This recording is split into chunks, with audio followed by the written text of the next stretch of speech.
trying out new workouts. Yeah. Oops. Off balance exercises.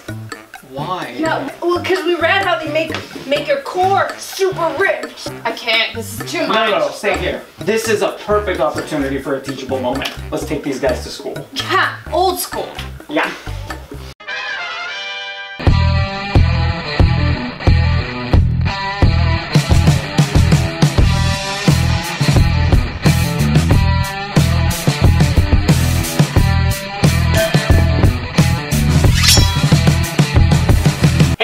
It's Al and Kat here with xOA-ordinary athletes, and I really wanted to make today's video because this is one of my biggest pet peeves. Our biggest pet peeves. When people get in the gym and they start doing exercises that I know aren't efficient, that are wasting their time, and that are just downright dangerous.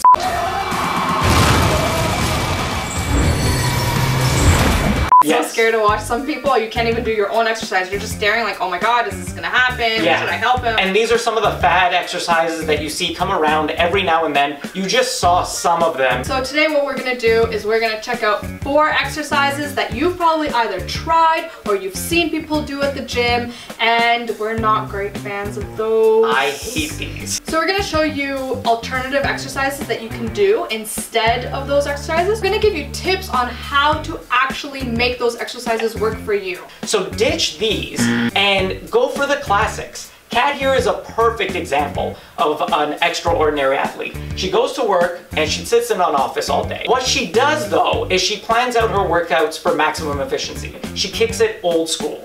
That's right, so I'm sticking to the squats, the deadlifts, the bench presses, all those traditional exercises that you've heard a lot about, and they may seem a little intimidating, but trust me, they work. Should we just jump into the first? Let's do it. Exercise 1.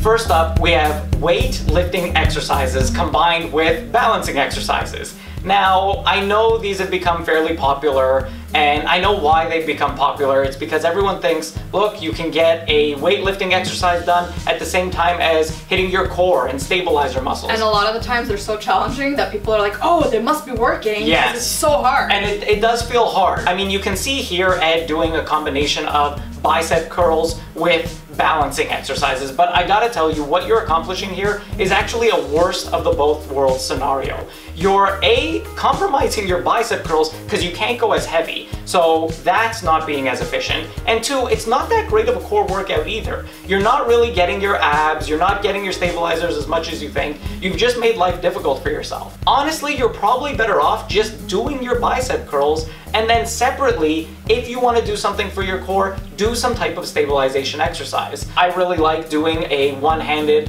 one-footed plank. If you want the best of both worlds, just spend a little time on each, because when you combine them, you're accomplishing nothing and compromising both. Next up, hanging leg raises.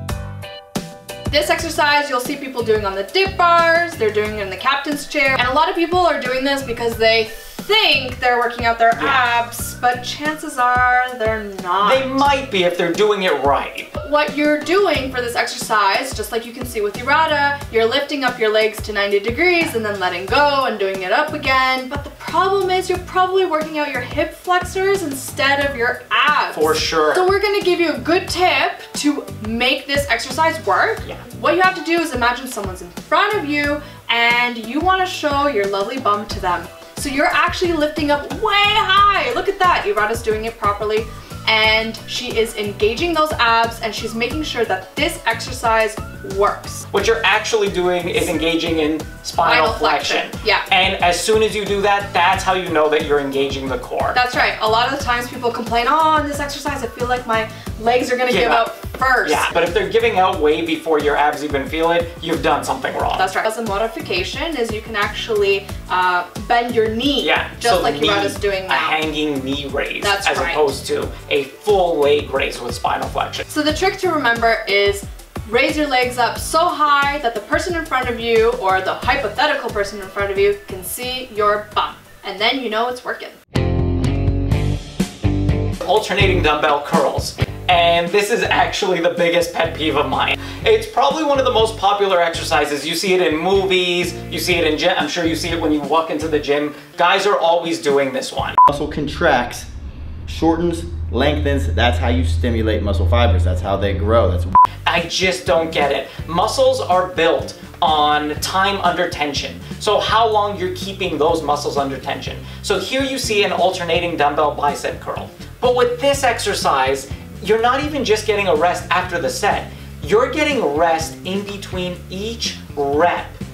What other exercise would even let you do that? Ridiculous. It's unheard of. Yeah, a lot of people see someone else do it. They think, hey, I'll try it out. Yeah. They think, oh, you know, this feels easier if I go heavier, so it'll be fine. And it is easier because you're getting that rest between reps. That's right. Yeah. But our advice, ditch it. And look, it might have its place in some people's exercise routines, but if you are a beginner or you are one of our extraordinary athletes who just doesn't have a lot of time and you want to be maximally efficient, this exercise is not for you. I mean, if you want to do standing dumbbell bicep curls, just don't do the alternating version. Do both arms at the same time. You're doing the same exercise, but you're not giving your arms that rest. You're hitting them both at the same time, full reps, beginning to end of the set.